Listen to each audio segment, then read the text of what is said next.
নমস্কার বন্ধুরা, Bengali classes YouTube চ্যানেলে আপনাদের সকলকে স্বাগত।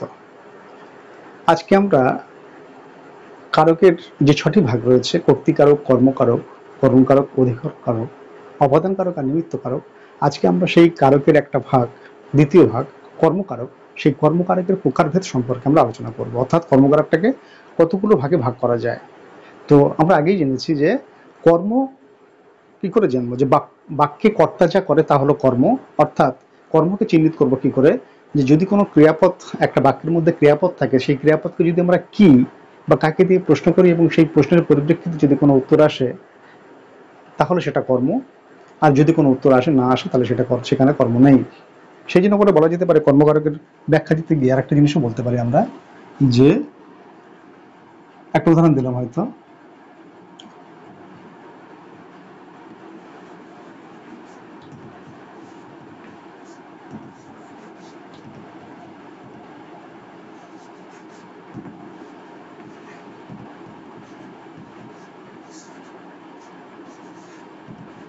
এই শ্যাম বই পড়ে, এই যে উদাহরণটা দেওয়া হয়েছে, একটা উদাহরণ, শ্যাম বই পড়ে যে উদাহরণটা দেওয়া হয়েছে, এখানে ক্রিয়া কোনটা পড়ে, এটা হচ্ছে ক্রিয়া। এইবারে ক্রিয়াপদকে কি বা কাকে দিয়ে প্রশ্ন করলে সেই প্রশ্নের পরিপ্রেক্ষিতে আমরা জানি ক্রিয়াপদকে কি বা কাকে দিয়ে প্রশ্ন করে যদি সেই প্রশ্নের পরিপ্রেক্ষিতে যদি কোনো উত্তর আসে তাহলে সেটা কর্ম। তাহলে এখানে কি পড়ে, বই পড়ে, তাহলে এটা একটা কর্ম। তো সেই কর্মের কারকের, অর্থাৎ কর্মকারক হতে পারে এটা। তো সেই কর্মকারকের প্রকারভেদ সম্পর্কে আলোচনা করার জন্য প্রথম যে কতগুলো প্রকার আছে সেগুলো হচ্ছে মুখ্য কর্ম, গৌণ কর্ম, উদ্দেশ্য কর্ম, বিধেয় কর্ম, সমধাতুজ কর্ম, আর উজ্জ কর্ম, কর্মের বিপসা, বাক্যাংশ কর্ম আর উপবাক্যীয় কর্ম। তো প্রথম যে ভাগ সেটা হচ্ছে মুখ্য কর্ম ও গৌণ কর্ম। বলছে কোনো বাক্যে ক্রিয়ার দুটো কর্ম থাকলে অপ্রাণীবাচক কর্মকে মুখ্য কর্ম বলে, প্রাণীবাচক কর্মকে গৌণ কর্ম বলে। এইবারে ক্রিয়ার কর্ম অনুযায়ী ক্রিয়াকে 3 ভাগে ভাগ করা হয়, সেটা হচ্ছে সকর্ম ক্রিয়া, অকর্ম ক্রিয়া আর দ্বিকর্ম ক্রিয়া। এই সকর্ম মানে যে ক্রিয়ার কর্ম থাকে তাকে সকর্মক বলে, আর যে ক্রিয়ার কর্ম থাকে না তাকে বলে অকর্মক ক্রিয়া। তাহলে কর্ম অনুযায়ী 3 ভাগে ভাগ করা যায়।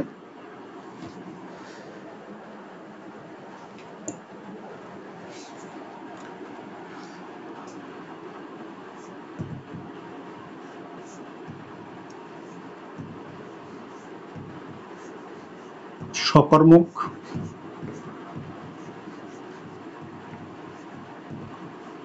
অকর্মক,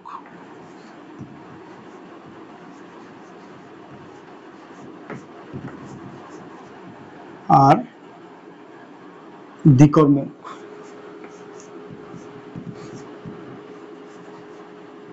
দ্বিকর্মক একটা হচ্ছে সকর্মক, একটা হচ্ছে অকর্মক, আর একটা হচ্ছে দ্বিকর্মক। তো যদি আমরা বলি সকর্মক ক্রিয়া, অর্থাৎ যে ক্রিয়ার কর্ম থাকে, একটা বাক্য যদি দেওয়া থাকে এবং সেই বাক্যের মধ্যে কি বা কাকে দিয়ে যদি প্রশ্ন করি এবং সেই প্রশ্নের পরিপ্রেক্ষিতে যদি কোনো উত্তর আসে সেটা তো কর্ম, তার মানে সেই ক্রিয়ার কর্ম রয়েছে। অর্থাৎ সকর্মক মানে হচ্ছে কর্মসহ বর্তমান, অর্থাৎ যে ক্রিয়ার কর্ম রয়েছে, কর্মসহ বর্তমান মানে কর্ম রয়েছে। তাহলে যে ক্রিয়ার কর্ম রয়েছে তাকে বলে সকর্মক ক্রিয়া।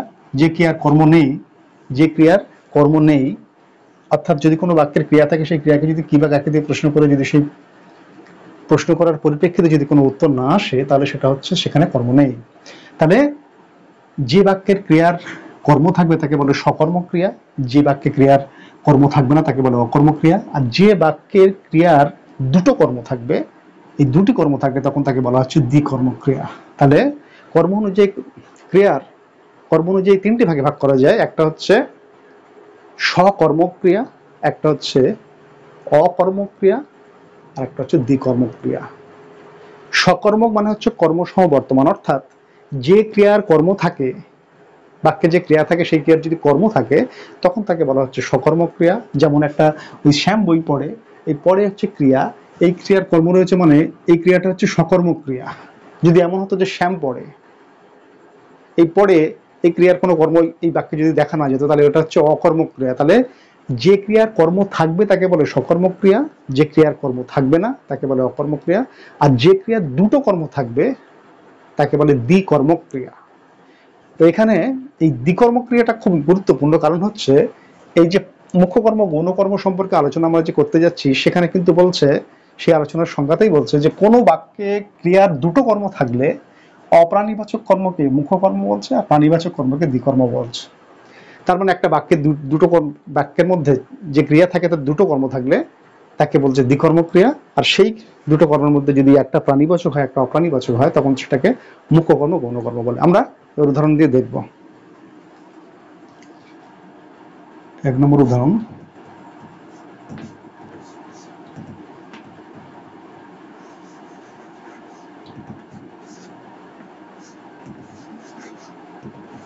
শ্যামবাবু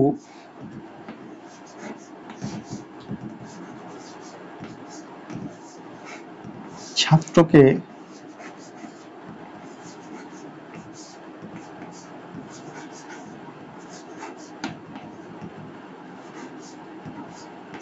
ব্যাকরণ পড়ান।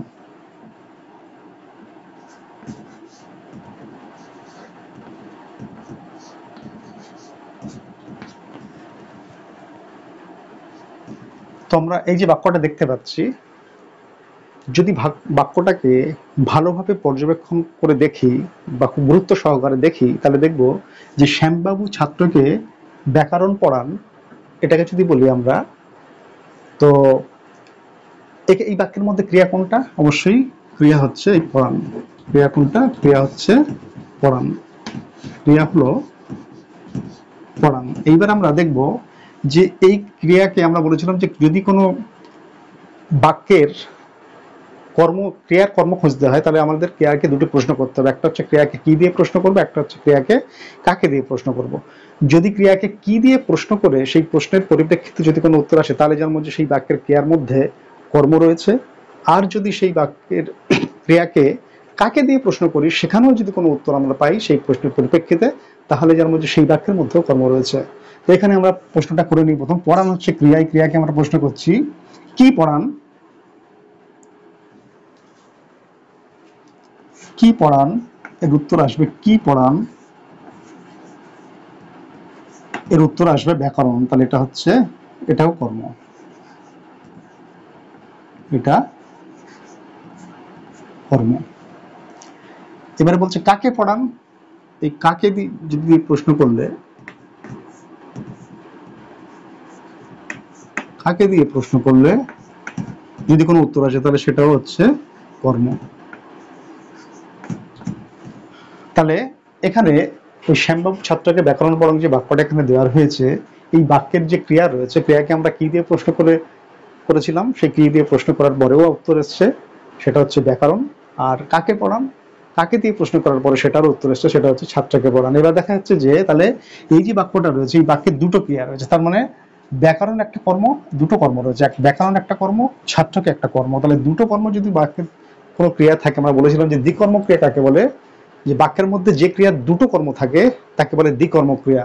তো এখানে যে বাক্যটা দেওয়া রয়েছে এই বাক্যের পড়ানোর যে ক্রিয়া, এই ক্রিয়ার দুটি কর্ম রয়েছে। কোন দুটি কর্ম? একটা হচ্ছে ব্যাকরণ কর্ম, একটা হচ্ছে ছাত্রকে কর্ম। এই দুটি কর্ম থাকলে সেই বাক্যের ক্রিয়াকে সেটাকে বলা হচ্ছে দ্বিকর্ম ক্রিয়া। এখন প্রশ্ন হচ্ছে যেখানে দ্বিকর্ম ক্রিয়াটা আলোচনার বিষয় না, বিষয় হচ্ছে যে এখানে বলছে যে কোনো বাক্যের ক্রিয়ার দুটি কর্ম থাকলে, তাহলে কোনো বাক্যের ক্রিয়ার দুটো কর্ম থাকলে অপ্রাণীবাচক কর্মকে মুখ্য কর্ম বলছি আর প্রাণীবাচক কর্মকে বলছে গৌণ কর্ম। তো অপ্রাণীবাচক মতো কি, এই ব্যাকরণ একটা তো বই মানে তো বস্তু, তার মানে এর প্রাণ নেই, এ উত্তেজনা সাড়া দেয় না, মানে এ বস্তু। তাহলে এটা হচ্ছে অপ্রাণীবাচক। এটা কি? অপ্রাণীবাচক। অপ্রাণীবাচক। এই ব্যাকরণটা হচ্ছে বস্তু, এর প্রাণ নেই, তাই এটাকে বলা হচ্ছে অপ্রাণীবাচক। ছাত্রকে মানে ছাত্র তো একজন ব্যক্তি, তাহলে ছাত্র হচ্ছে প্রাণ রয়েছে, তাহলে এটা হচ্ছে প্রাণীবাচক।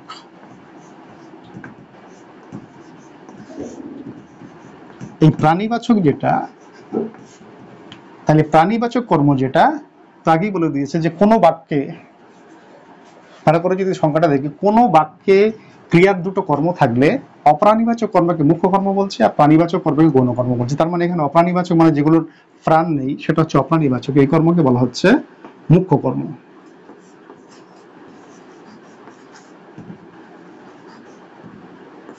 মুখ্য কর্ম। আর যেটা প্রাণীবাচক অর্থাৎ যার প্রাণ রয়েছে সেই কর্মকে বলা হচ্ছে গৌণ কর্ম।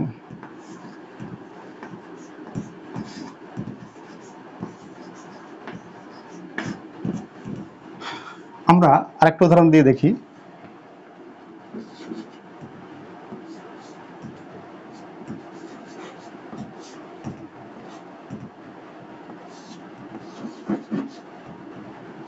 মা শিশুকে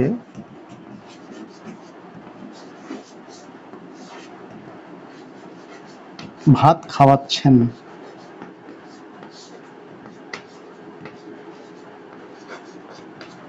মা শিশুকে ভাত খাওয়াচ্ছেন, এই যে বাক্যটা দেওয়া রয়েছে দ্বিতীয় বাক্য, দ্বিতীয় বাক্যের যদি আমরা ভালো করে লক্ষ্য করে দেখি তাহলে এর ক্রিয়া হচ্ছে, এই খাওয়াচ্ছেন হচ্ছে ক্রিয়া, খাওয়াচ্ছেন ক্রিয়া,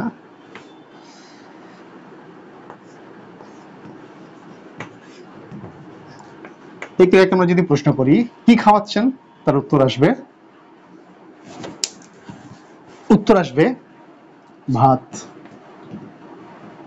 তাহলে এটা একটা কর্ম। ক্রিয়াপদকে কি দিয়ে প্রশ্ন করে যদি উত্তর আসে কর্ম। কাকে খাওয়াচ্ছেন, শিশুকে খাওয়াচ্ছেন, এটাও একটা কর্ম। এইবারে দেখা যাচ্ছে এই যে দুটো কর্ম হয়েছে, এবার এর মধ্যে ভাত একটা বস্তু, খাদ্য বস্তু, তাহলে ভাতের প্রাণ নেই, তার মানে এটা হচ্ছে অপ্রাণীবাচক।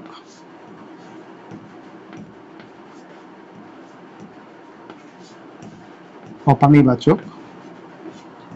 আর শিশুতে একটা, শিশুর মধ্যে প্রাণ রয়েছে, তার মানে এটা হচ্ছে প্রাণীবাচক।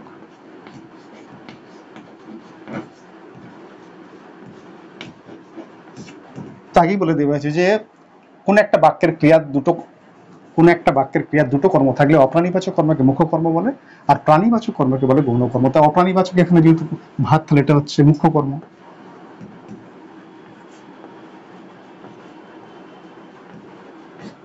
আর অপ্রাণীবাচক হচ্ছে প্রাণীবাচক হচ্ছে শিশু, তাহলে এটা হচ্ছে গৌণ কর্ম।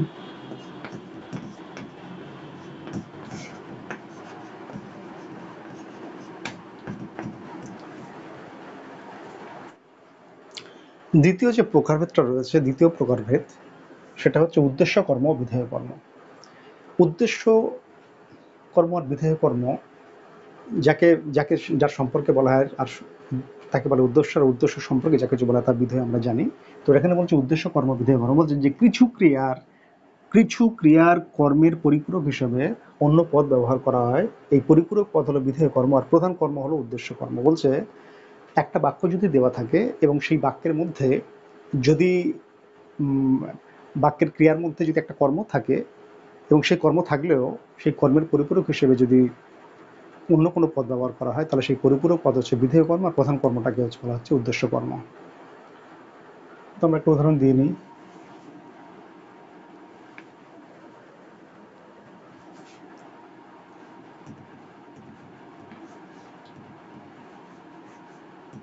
কমলেশ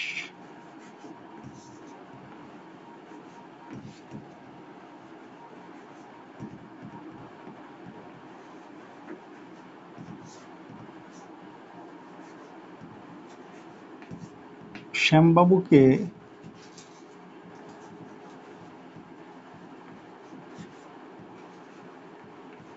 গুরু বলে স্বীকার করেছে। গুরু বলে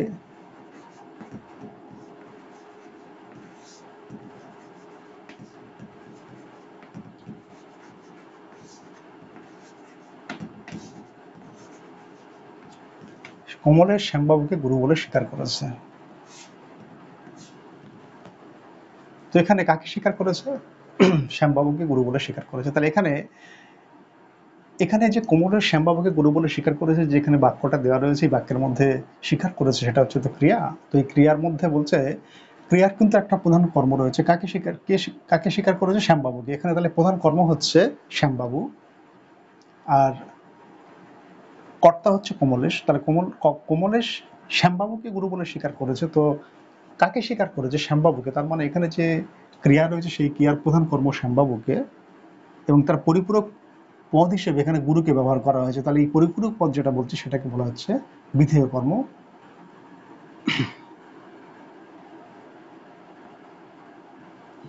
এইটা হচ্ছে ক্রিয়ার হচ্ছে প্রধান কর্ম।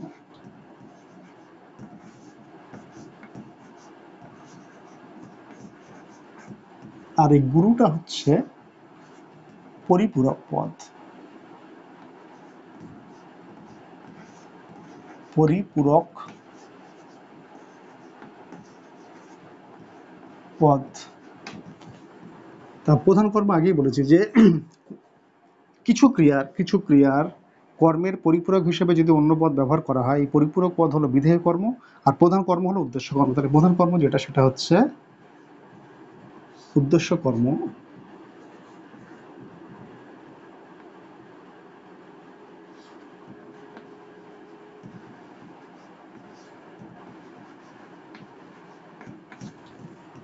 আর পরিপূরক পদ হলো বিধেয় কর্ম।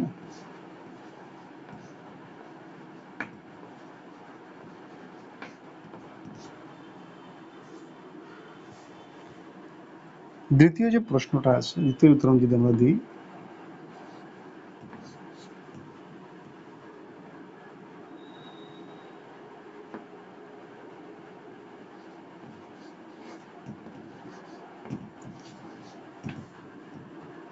প্রণব প্রণব দড়িকে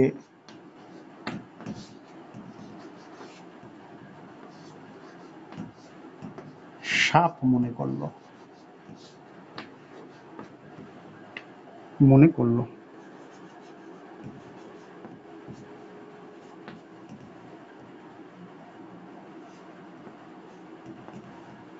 তো এখানে প্রণব দড়িকে সাপ মনে করলো যদি আমরা বলি, এই বাক্য যদি দেওয়া থাকে, তাহলে এই বাক্যের মধ্যে যে ক্রিয়াপদ আসবে, প্রণব দড়িকে সাপ মনে করলো, এই বাক্যের মধ্যে ক্রিয়াপদ হচ্ছে করলো।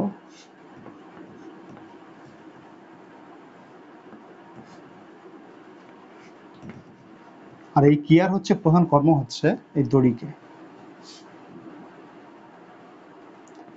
এটা হচ্ছে প্রধান কর্ম।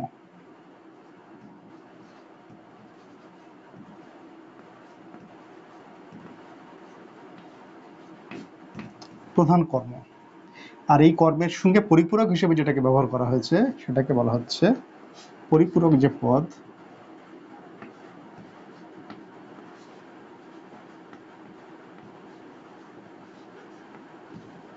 পরিপূরক পদ। এই পরিপূরক পদ হচ্ছে যেটা, তাহলে প্রধান কর্ম যেটা সেটা হচ্ছে উদ্দেশ্য কর্ম।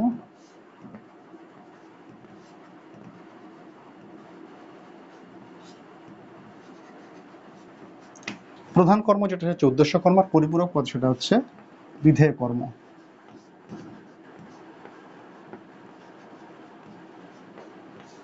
বিধেয় কর্ম। তাহলে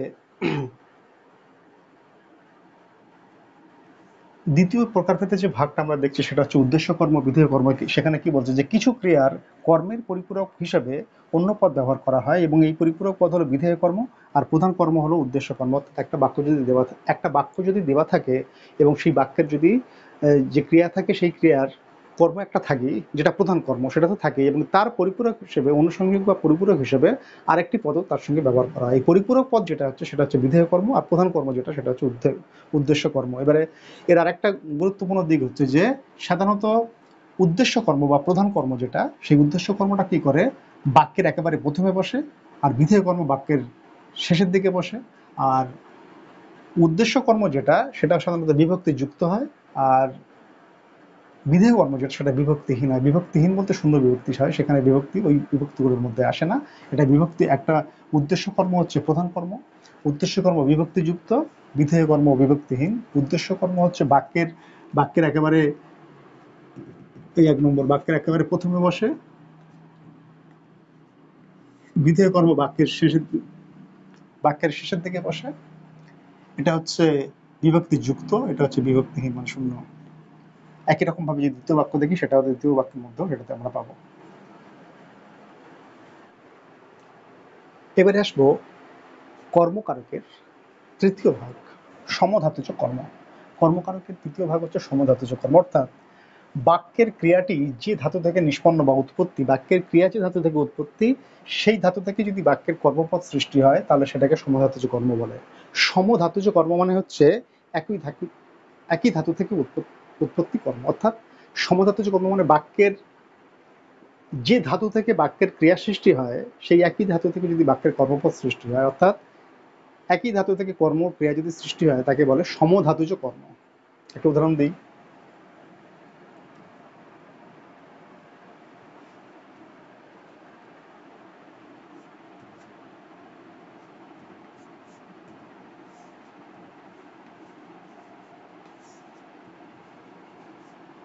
ছেলেবেলার খেলা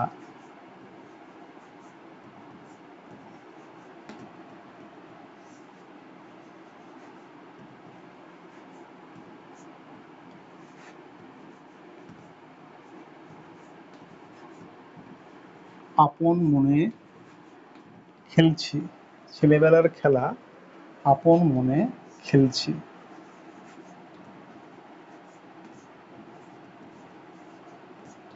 এই ছেলেবেলার খেলা আপন মনে খেলছি, যদি আমরা এই বাক্যটিকে ভালো করে গুরুত্ব সহকারে দেখি তাহলে দেখব যেখানে খেলছি হচ্ছে ক্রিয়া, এই খেলছি হচ্ছে ক্রিয়া,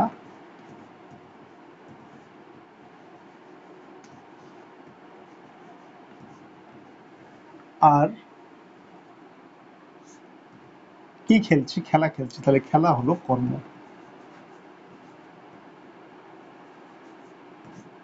খেলা হলো কর্ম, তাহলে ক্রিয়া আর কর্ম এই দুটো একই ধাতু থেকে উৎপন্ন, সেটা হচ্ছে খেল ধাতু থেকে উৎপন্ন। খেল ধাতু,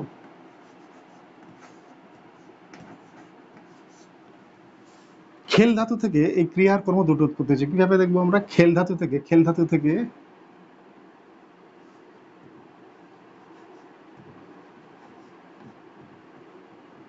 খেল যোগ আ সমান খেলা, এটা হচ্ছে কর্ম। আর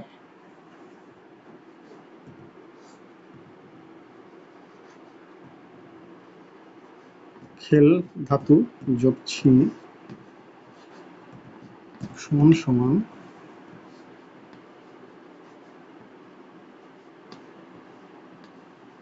খেলছি, এটা হচ্ছে ক্রিয়া।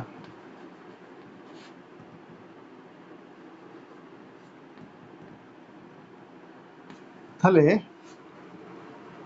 ছেলেবেলার খেলা আপন মনে খেলছি, যে বাক্যটার মধ্যে খেলছি ক্রিয়া, ক্রিয়ার কর্ম, বলছে যে বাক্যের ক্রিয়াটি যে ধাতু থেকে নিষ্পন্ন মানে উৎপত্তি, সেই ধাতু থেকে যদি বাক্যের কর্ম সৃষ্টি হয় তাকে বলে সমধাতুজ কর্ম। অর্থাৎ একটাই ধাতু থেকে যদি কর্ম ক্রিয়ার সৃষ্টি হয় তাকে বলে সমধাতুজ কর্ম। তাহলে এখানে একটাই ধাতু, এখানে খেল ধাতু থেকেই দুটো উৎপন্ন হয়েছে। খেল যোগ আ সমান খেলা, এটা কর্ম, আর খেল যোগ ছি খেলছি, এটা হচ্ছে ক্রিয়া।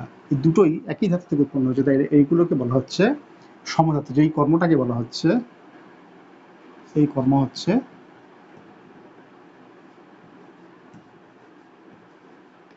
সম ধাতুজ কর্ম।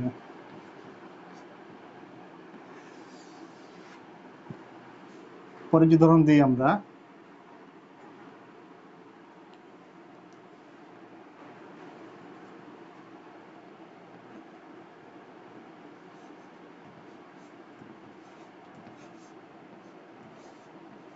তুমি চোখের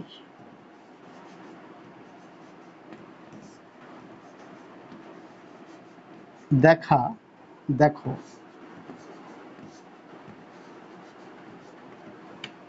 এই বাক্যের মধ্যে তুমি চোখের দেখা দেখো, এটা হচ্ছে ক্রিয়া,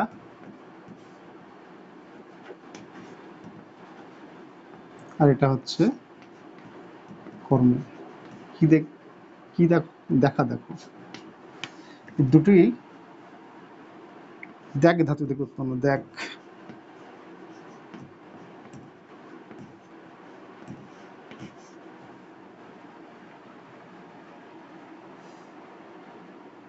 তাহলে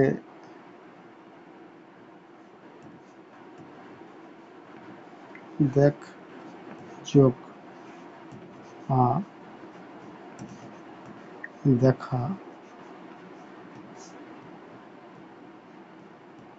কর্ম আর দেখ যোগ দেখো ক্রিয়া। তাহলে যেহেতু দুটো একই, যেহেতু এই দেখ ধাতু থেকে দুটো ধাতু কর্ম, দেখ যোগা কর্ম, দেখ যোগ ক্রিয়া, ক্রিয়ার কর্ম একই ধাতু দেখ ধাতু থেকে উৎপন্ন হয়েছে বলে এই কর্মটাকে বলা হচ্ছে সমধাতুজ কর্ম। সমধাতুজ কর্ম।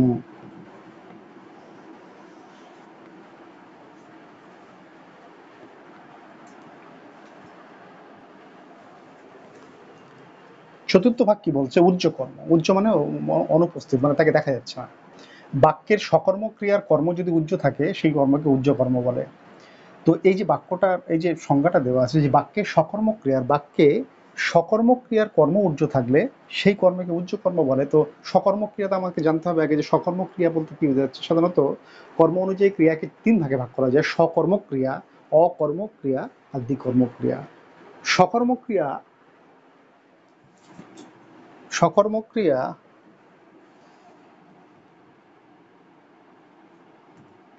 এই সকর্মক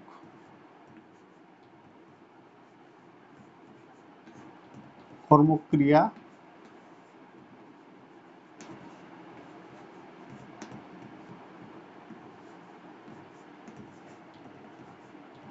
অকর্মক্রিয়া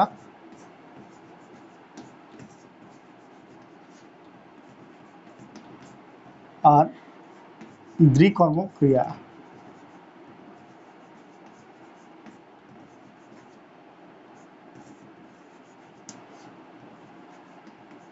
দ্বিকর্মক্রিয়া সকর্মক্রিয়া হচ্ছে যে ক্রিয়ার কর্ম থাকে তাকে বলে সকর্মক্রিয়া, অকর্মক্রিয়া যে ক্রিয়ার কর্ম থাকে না তাকে বলে অকর্মক্রিয়া, আর যে ক্রিয়ার দুটো কর্ম থাকে তাকে বলে দ্বিকর্মক্রিয়া।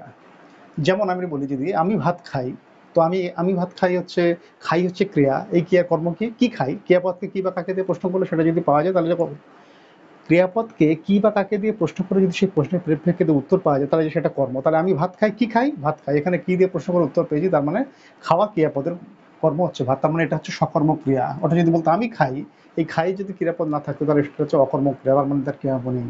আর যখনই বলবো যে শ্যামবাবু ছাত্রকে ছাত্রকে ব্যাকরণ পড়াচ্ছেন, তো শ্যামবাবু কাকে পড়াচ্ছেন? ছাত্রকে ব্যাকরণ পড়াচ্ছেন। তাহলে এখানে ছাত্রকে কাকে? ছাত্রকে। কি পড়াচ্ছেন? ব্যাকরণ পড়াচ্ছেন। দুটি কর্ম রয়েছে, তাহলে এটা হচ্ছে দ্বিকর্ম ক্রিয়া। তাহলে যে ক্রিয়ার কর্ম থাকে তাকে সকর্মক্রিয়া বলে, যে ক্রিয়ার কর্ম থাকে না তাকে অকর্মক্রিয়া বলে, যে ক্রিয়ার দুটো কর্ম থাকে তাকে বলে দ্বিকর্মক্রিয়া। তো এখানে যেটা জানতে চেয়েছি সকর্মক্রিয়া, তাহলে বাক্যের সকর্মক্রিয়া অর্থাৎ একটা বাক্যের মধ্যে ক্রিয়ার কর্ম রয়েছে কিন্তু সেই কর্মটাকে দেখা যাচ্ছে না, অনুপস্থিত, এখানে উজ্জ থাকে, তাহলে সেই কর্মকে বলা হচ্ছে উজ্জ কর্ম। যেমন হচ্ছে, উদাহরণ দিই,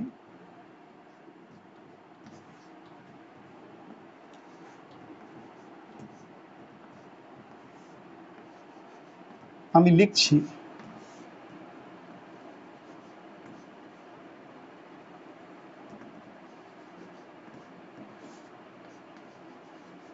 আমি লিখছি, এখানে ক্রিয়া লিখছি হচ্ছে ক্রিয়া, এই ক্রিয়ার কর্ম আমি কি লিখছি বা কাকে লিখছি, এই দুটোই মধ্যে প্রশ্ন করে কোনো উত্তর পাচ্ছি না। তার মানে এই যে ক্রিয়াটা রয়েছে, এই যে ক্রিয়া রয়েছে, এই ক্রিয়ার কর্ম অনুপস্থিত, এর কিন্তু অবশ্যই কর্ম রয়েছে। আমি গল্প লিখছি বা আমি গান লিখছি, যে কোনো কর্ম থাকতে পারে, কিন্তু এখানে এই ক্ষেত্রে এই ক্রিয়ার কর্ম অনুপস্থিত, উজ্জ, অর্থাৎ নেই। তাই এই ক্রিয়ার এই যে কর্মটাকে, এই যে ক্রিয়ার যদি বলছে বাক্যের সকর্ম ক্রিয়া, তার মানে এর কর্ম রয়েছে কিন্তু এখানে কর্ম নেই, কর্ম অনুপস্থিত। এই ক্রিয়ার কর্ম রয়েছে, অর্থাৎ যে ক্রিয়ার কর্ম থাকে তাকে তো বলি সকর্ম ক্রিয়া। তাহলে এখানে বলছে বাক্যের সকর্ম ক্রিয়া, অর্থাৎ যে ক্রিয়ার কর্ম রয়েছে সেই ক্রিয়ার কর্ম, এখানে কর্ম নেই, অনুপস্থিত রয়েছে, সেই কর্মকে, যে কর্মটা উজ্জ রয়েছে সেই অনুপস্থিত কর্মকে বলছে উজ্জ কর্ম। এখানে লেখার যে বিষয়বস্তু, মানে কি লিখছি সেটা তো লেখা নেই, লেখার বিষয়বস্তু উজ্জ্বল,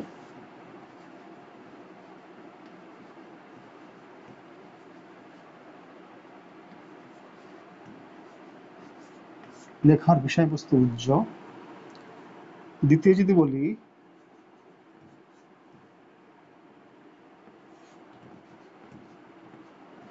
আমি বলছি, কি বলছি, এখানে সেই কি কোনো উত্তর নেই, তার মানে এখানেও কর্ম নেই। তার মানে এই যে এটাও কিন্তু আমি গল্প বলছি বলতে পারি, আমি গান, আমি কথা বলছি বলতে পারতাম, কিন্তু এখানে যেহেতু ক্রিয়ার কর্ম হিসেবে যদি আমরা ধরি সেগুলো কর্ম থাকতেই পারে, কিন্তু এখানে সেই ক্রিয়ার কর্ম উর্জ রয়েছে, তাই এটাও যে ক্রিয়া, এই ক্রিয়ার কর্ম উর্জ রয়েছে, তাহলে এটা হচ্ছে উর্জ কর্ম, অনর্থ অনুপস্থিত। বাক্যের মধ্যে সকর্ম ক্রিয়ার কর্ম যখন উর্জ থাকে মানে থাকে না, অনুপস্থিত থাকে, তাহলে এখানে বলার বিষয়বস্তু উর্জ,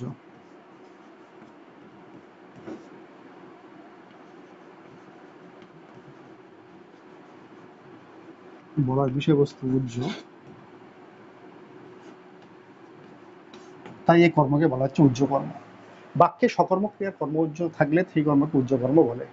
তাহলে এটা গেল দ্বিতীয় ভাগ।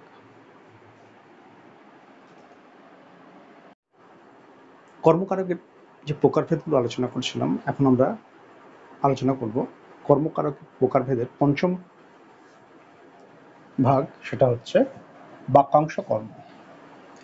তো বাক্যাংশ কর্ম হচ্ছে সমাপিকা ক্রিয়াবিহীন পদগুচ্ছ বা বাক্যের অংশ যদি প্রধান ক্রিয়ার কর্ম হিসেবে ব্যবহৃত হয় তাকে আমরা বাক্যাংশ বলি, বাক্যাংশ কর্ম বলি।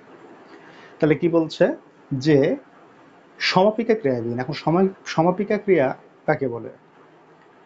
সমাপিকা ক্রিয়া হলো যে ক্রিয়া বাক্যের মধ্যে বসে বাক্যের অর্থ সম্পূর্ণতা প্রদান করে, অর্থাৎ বাক্যের অর্থ সম্পূর্ণ হয় যে ক্রিয়ার মাধ্যমে, তাকে বলে সমাপিকা ক্রিয়া। আর অসমাপিকা ক্রিয়া কোনগুলো? অসমাপিকা ক্রিয়া হলো যে ক্রিয়া বাক্যের মধ্যে বসে বাক্যের অর্থের সম্পূর্ণতা পায় না, মানে বাক্যের সম্পূর্ণ অর্থ প্রকাশ করতে পারে না, সেই ক্রিয়াকে বলা হচ্ছে অসমাপিকা ক্রিয়া। সমাপিকা মানে সম্পন্ন, আর অসমাপিকা মানে অসম্পন্ন। একটা হচ্ছে যে ক্রিয়া বাক্যের মধ্যে বসে বাক্যের সম্পূর্ণতা প্রদান করে, অর্থাৎ বাক্যের মধ্যে বসে বাক্যের সম্পূর্ণতা প্রদান করে এবং শ্রোতার মনে যে কৌতূহল থাকে সেই কৌতূহলের নিবৃত্তি ঘটায়। যেমন আমি ভাত খেলাম, এই আমি ভাত খেলাম এই কথাটার মধ্যে খাওয়ার মধ্যে দিয়ে বাক্যের সম্পূর্ণতা প্রকাশ পেল। ভাত খাওয়ার পরে কিন্তু আর ভাত পুরোপুরি খেয়ে নিয়েছে, এরপরের কোনো শ্রোতার এরপরে অন্য কিছু শুনতে চাইছে না, তার কৌতূহলের নিবৃত্তি ঘটছে। এবারে যদি আমি এটাকে বলতাম যে আমি ভাত খেয়ে, আমি ভাত খেয়ে, আমি ভাত খেয়ে কোথায় গেলাম? ঘুমিয়ে পড়লাম, ভাত খেয়ে পড়তে বসলাম, ভাত খেয়ে খেলতে গেলাম, এই খেয়ে শব্দের মধ্য দিয়ে, ক্রিয়ার মধ্য দিয়ে বাক্যের সম্পূর্ণতা প্রকাশ পাচ্ছে না এবং শ্রোতার মনে একটা কৌতূহল সৃষ্টি হচ্ছে যে সে ভাত খেয়ে কোথায় গেল। তাহলে যে ক্রিয়া বাক্যের মধ্যে বসে বাক্যের সম্পূর্ণতা প্রদান করে তাকে বলে সমাপিকা ক্রিয়া, আর যে ক্রিয়া বাক্যের মধ্যে বসে বাক্যের সম্পূর্ণতা প্রদান করতে পারে না তাকে বলে অসমাপিকা ক্রিয়া। দেখেন বলছে সমাপিকা ক্রিয়াবিহীন, অর্থাৎ সমাপিকা ক্রিয়া নেই এরকম পদগুচ্ছ বা বাক্যাংশ যদি প্রধান ক্রিয়া মানে মূল যে ক্রিয়া রয়েছে সেই ক্রিয়ার কর্ম হিসেবে যদি ব্যবহৃত হয় তখন সেই বাক্যের অংশটাকে বলা হচ্ছে বাক্যাংশ কর্ম। তো আমরা দুটো উদাহরণ সাহায্যে দেখে নেব। প্রথম উদাহরণ হচ্ছে থেমে থেমে কথা বলা আমি পছন্দ করি না। এই থেমে থেমে কথা বলা আমি পছন্দ করি না যে বাক্যটা এখানে দেওয়া হয়েছে বাক্যাংশ, থেমে থেমে কথা বলাটা হচ্ছে একটা বাক্যের অংশ যেটা পছন্দ করি না। কি পছন্দ করে না? থেমে থেমে কথা বলা। তাহলে এই ক্রিয়াটার যে এই ক্রিয়াটার এই বাক্যের অংশটা ক্রিয়ার কর্ম হিসেবে ব্যবহৃত হচ্ছে বলে এটাকে বলা হচ্ছে বাক্যাংশ কর্ম।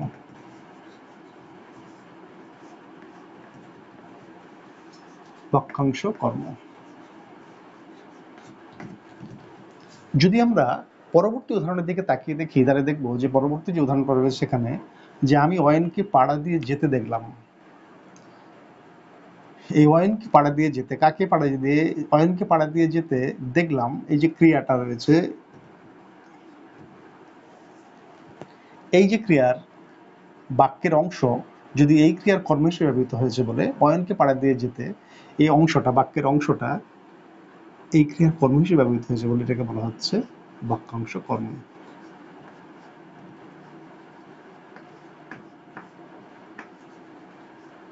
বাক্যাংশ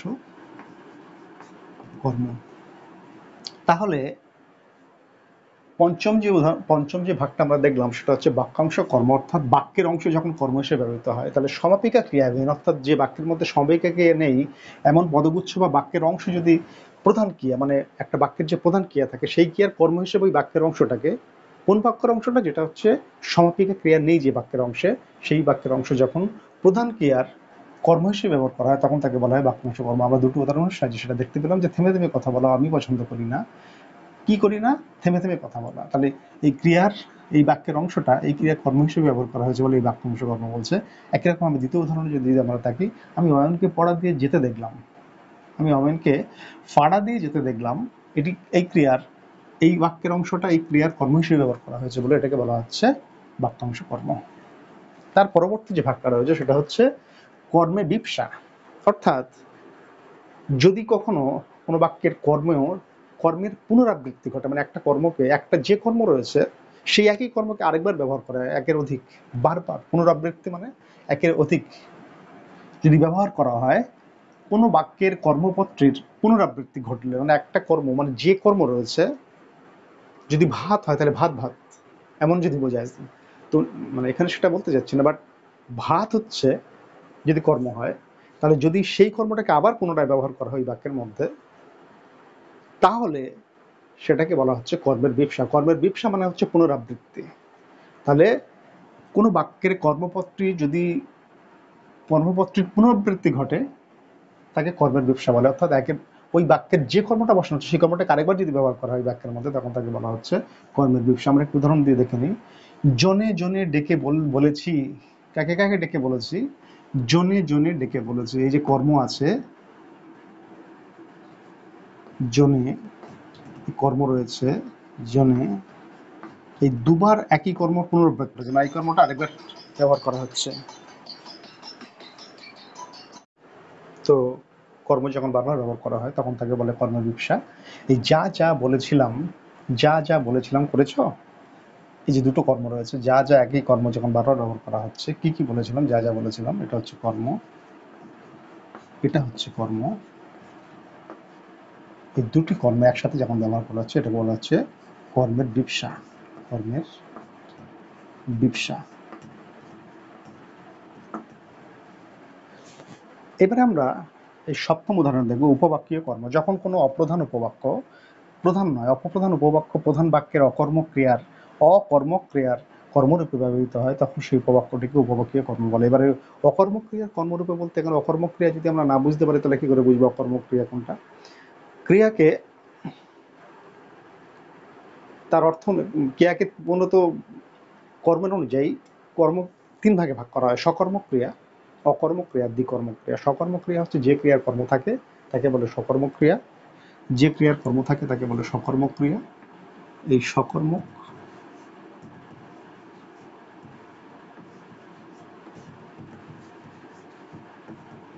অকর্মক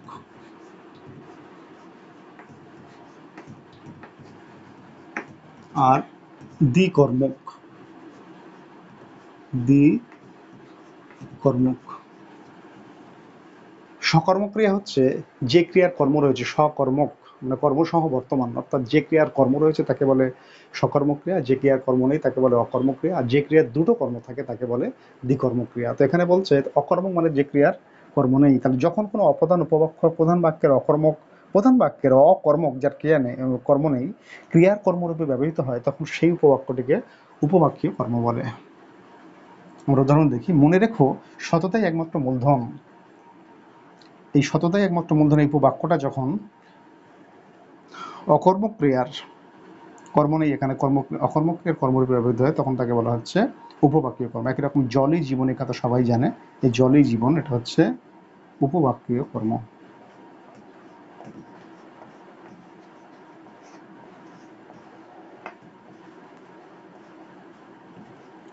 উপবাক্যীয় কর্ম।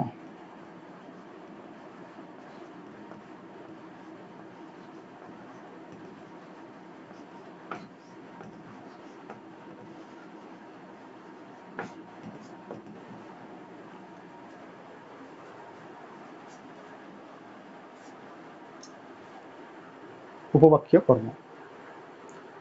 তো কর্মকারকের প্রকারভেদের সপ্তম ভাগের মধ্য দিয়ে কর্মকারকের প্রকারভেদের যে 7টা ভাগ আমরা আলোচনা করলাম আজকে, এই কর্মকারকের প্রকারভেদের সপ্তম ভাগে আলোচনার মধ্যে দিয়ে কর্মকারকের প্রকারভেদের আলোচনা আমরা এখানে শেষ করলাম।